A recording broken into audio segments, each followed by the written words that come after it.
The relationship between Beijing and Havana took center stage as China's top military leader visited Cuba.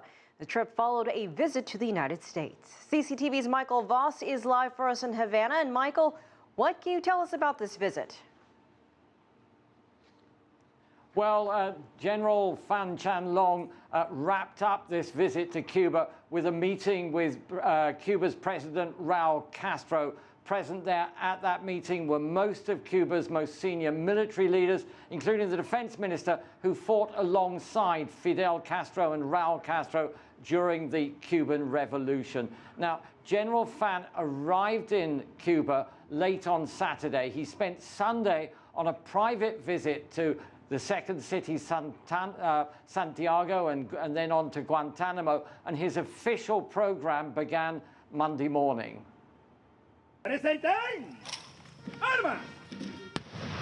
General Fan Changlong is visiting Cuba, accompanied by a team of senior Army, Air Force and Navy officers.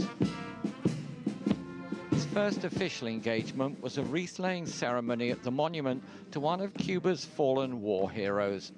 General Antonio Maceo died in 1896, fighting the Spanish during Cuba's War of Independence.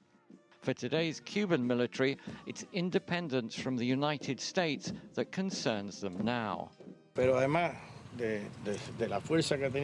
well as his strength, Antonio Maceo was an early anti-imperialist. Unfortunately, he died before the Americans occupied Cuba because he once said that if the Americans tried to conquer us, he would join his sword with the Spanish against them.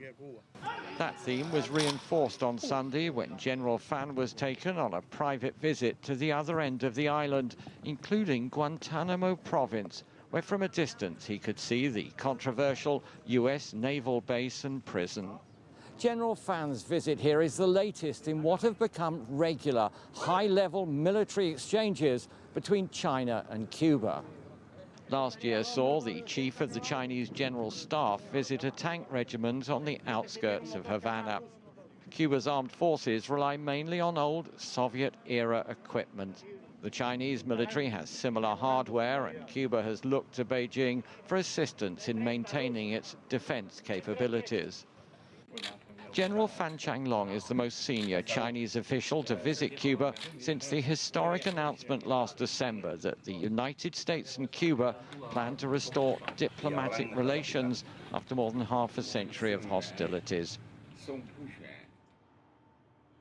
Part of the meetings that General Fan Changlong had here most likely did focus on just what this new relationship with the United States will mean to Chinese-Cuban relations. We are told that there was an agreement signed with the Cubans. We don't have details yet. Certainly 3 years ago, they agreed to enhanced military cooperation and exchanges, including personnel training.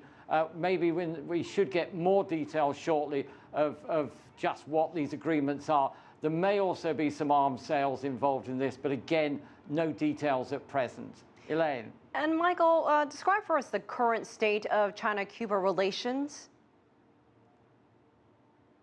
Well, obviously, ideologically, they're very close. They're both communist nations, and they tend to support each other in the international arena, for example, at the United Nations. It may just be that the Cubans who took General Fan to see the Guantanamo naval U.S. naval base and prison, at least from a distance, may have been looking for Chinese support because Cuba